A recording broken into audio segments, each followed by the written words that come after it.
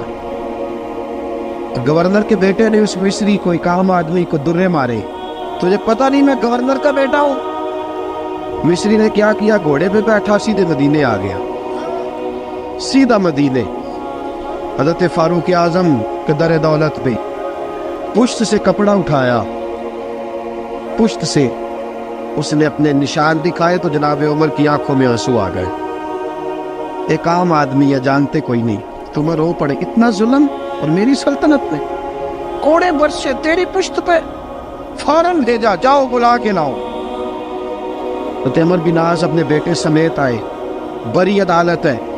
حضرت فاروق اعظم کے لفظ، فرمایا اس کو اس کی ماں نے آزاد پیدا کیا تھا، تو نے اسے کیوں غلام بنایا؟ اس کی ماں نے آزاد جنا تھا، تو نے کب سے لوگوں کو غلام؟ کہا بیٹے یہ کیا کہتا تھا؟ یہ کہتا تھا میں گورنر کا بیٹا ہوں، تجھے تو جانتا نہیں. فرمایا اب یہ بڑی عدالت ہے، کوڑا پکڑ اور اس گورنر کے بیٹے کی پشت پہ برسا اور اسے کہہ تو گورنر کا بیٹا ہے، میں محمد کا غلام ہوں صلی اللہ تعالیٰ علیہ وسلم. اسے بتا، اسے اب بتلا کہ تو گورنر کا بیٹا ہے نا، میں نبی پاک کا غلام ہوں. اور جو مصطفیٰ کے غلام ہوتے ہیں وہ سارے برابر ہوا کرتے ہیں. حضرت فاروق اعظم کا عدل، جناب فاروق اعظم کا انصاف. جناب فاروق اعظم رضی اللہ تعالیٰ عنہ، روم کا ایلچی آیا نا حضرت عمر فاروق کے پاس، تو وہ کہتا ہے میں پیغام لے کے آیا اپنے بادشاہ کا، اور میں سفیر تھا، میں بڑے ملکوں میں گیا، بڑے بادشاہ دیکھے، بڑے امیر دیکھے. حضرت فاروق اعظم رضی اللہ تعالیٰ عنہ کے دربار مجھے بھیجا گیا. جب پہنچا تو میں نے مسلمانوں سے کہا تمہارے بادشاہ کا دربار کہاں ہے؟ انہوں نے کہا نہ ہمارا بادشاہ ہے، نہ کوئی دربار ہے، نہ بادشاہ ہے، نہ کوئی. اچھا تو پھر وہ کدھر بیٹھتے ہیں؟ کہا یا مسجد میں ملیں گے یا اپنے جھونپڑے میں ملیں گے. تو کہا تمہارا بادشاہ بھی کوئی نہیں؟ کہا بادشاہ نہیں، ہم مومن ہیں، ہمارا ایک امیر ہے، جسے امیر المومنین کہا جاتا ہے. وہ شخص کہتا ہے میں مسجد گیا، میں نے کہا عمر کدھر ہے؟ انہوں نے کہا جی ابھی نکلے تھے ادھر ہی ہوں گے. میں نے کہا یہ کیسا بادشاہ ہے؟ کوئی کہتا ادھر ہوں گے، کوئی کہتا ادھر ہوں گے. یہاں تو صوبائی وزیر صاحب سڑک سے گزرے تو سارے روڈ 3 گھنٹے بلاک رہتے ہیں. اور یہ کیا چکر ہے کہ لاکھوں مربع میل کا حکمران، کوئی کہتا اس گلی میں گیا، کوئی کہتا اس گلی میں گیا، یہ کیسا بادشاہ ہے؟ کدھر ہے عمر؟ انہوں نے کہا یہی تھا. دوسرے سے پوچھتا جو وہ باغ کی طرف گئے، باغ میں گئے تو وہ ایلچی کہتا ہے میں نے باغ والے سے پوچھا کہ یہاں تمہارا امیر کدھر ہے؟ انہوں نے کہا وہ درخت دیکھ رہے ہو؟ کہا حضرت دیکھ رہا ہوں. اس درخت کے نیچے وہ ایک شخص جو سویا ہوا ہے نا، مٹی کا ڈھیلا سرہانہ بنا کے، وہ درخت کے نیچے مٹی کے ڈھیلے کا سرہانہ بنا کے جو بندہ سویا ہے وہی ہمارا امیر ہے. وہ سامنے حضرت سیدنا عمر فاروق کے پاس وہ بندہ جا کے کھڑا ہو گیا. وہ کہتا ہے کہ پسینہ گر گر کے نا مٹی کے ڈھیلے پہ گارا بنا رہا تھا، پسینہ گر گر کے مٹی کا ڈھیلا، وہ تر تھا. حضرت فاروق اعظم سو رہے تھے. کہنے لگا میں 20 اور درجنوں بادشاہوں کو دیکھ چکا تھا جن کی آنکھیں 10 گن. حضرت عمر کی آنکھ کھلی، تامت سمیٹی اٹھ کے بیٹھ گئے. کدھر آیا ہے؟ کہنے لگا حضرت جی آیا تو کسی اور کام تھا، آیا تو کسی، لیکن اب کام کوئی اور بن گیا ہے. آپ نے فرمایا اب کیا کام بنا ہے؟ کہنے لگا میرا کام یہ بنا ہے کہ میرا بھی دل کیا میں بھی کلمہ پڑھوں اور نبی پاک کا غلام بن جائے.